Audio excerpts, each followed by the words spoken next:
L'air de la Mecque est lourd, saturé par l'odeur de la poussière ocre et de la myrrhe brûlée devant les divinités de pierre. Dehors, la rumeur du marché gronde.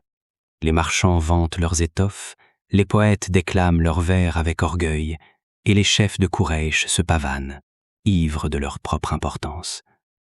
Mais, derrière les murs épais de la demeure de Muhammad, que la paix et la bénédiction d'Allah soient sur lui, un silence d'une limpidité absolue règne. Ali, alors à peine âgé d'une dizaine d'années, franchit le seuil de la cour intérieure. La fraîcheur de l'ombre contraste avec la morsure du soleil.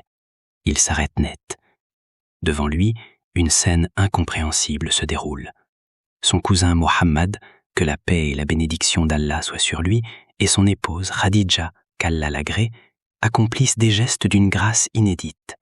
Ils s'inclinent, le dos droit, puis posent leur front à même sol.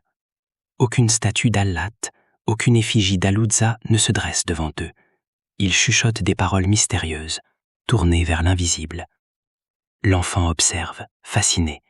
Son cœur d'ordinaire si fougueux s'apaise instantanément face à cette majesté silencieuse.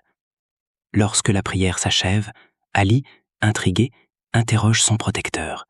Le prophète, que la paix et la bénédiction d'Allah soient sur lui, le regarde avec une douceur infinie et lui explique que cette religion est celle d'Allah, l'unique, celui qui a choisi ses prophètes, et il l'invite à désavouer les idoles de bois et de pierre qui ne peuvent ni nuire, ni profiter.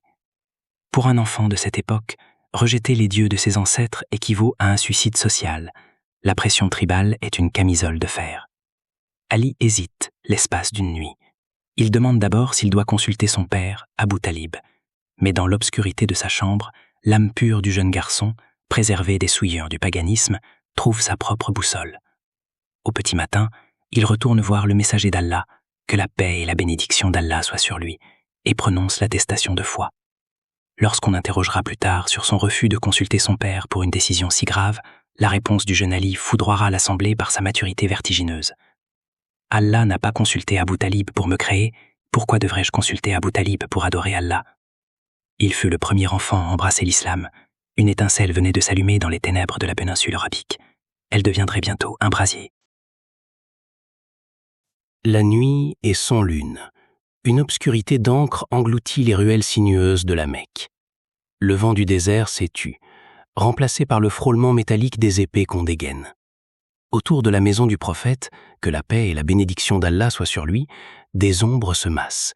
40 jeunes hommes, les assassins les plus aguerris de chaque clan de Quraysh, resserrent leur étreinte. Le plan est implacable. Frapper Muhammad, que la paix et la bénédiction d'Allah soient sur lui, tous ensemble, à l'aube, pour que son sang se dilue entre les tribus et que personne ne puisse réclamer vengeance. À l'intérieur, la tension est palpable. L'air semble lourd, difficile à respirer. Le prophète, que la paix et la bénédiction d'Allah soient sur lui, s'apprête à quitter la ville en secret avec Abu Bakr, qu'Allah l'agrée, pour accomplir l'hégire vers Médine. Mais s'il faut gagner du temps, il faut tromper la vigilance des tueurs qui guettent à travers les fentes de la porte. Le messager, que la paix et la bénédiction d'Allah soient sur lui, se tourne vers Ali, désormais un jeune homme dans la fleur de l'âge. Il lui tend son célèbre manteau vert originaire du Yémen, Al-Burd al-Hadarmi. La consigne est simple, mais elle glace le sang. Dors dans mon lit, couvre-toi de mon manteau vert, il ne t'arrivera aucun mal de leur part. Imaginez cet instant. Ali prend le tissu lourd entre ses mains. Il sait pertinemment que des lames assoissées de sang attendent de s'abattre sur la silhouette qui reposera sous ce manteau. La logique humaine hurle à la fuite. L'instinct de survie commande de s'échapper. Mais Ali s'allonge. Il tire le manteau vert sur son visage. Dans le silence oppressant de la chambre, il écoute les pas lourds des assassins à l'extérieur, le souffle de leur haine, les murmures d'impatience. Pourtant son rythme cardiaque s'apaise. Il ne tremble pas. Il ferme les yeux et s'abandonne au sommeil. La promesse du prophète que la paix et la bénédiction d'Allah soient sur lui suffit. C'est l'essence même du tawakkul, une confiance en Allah si absolue qu'elle transforme le lit de la mort en un berceau de sérénité. Au petit matin, lorsque les assassins défoncent la porte, l'arme au poing, prêts à massacrer, ils arrachent la couverture verte. La stupeur les fige. Ce n'est pas le messager qui les regarde avec calme, c'est le lion. Muhammad, que la paix et la bénédiction d'Allah soient sur lui, est déjà loin, protégé par l'Éternel.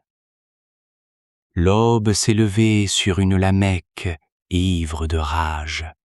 La nouvelle de la fuite de Muhammad, que la paix et la bénédiction d'Allah soient sur lui, a frappé les chefs de Quraysh comme un coup de tonnerre.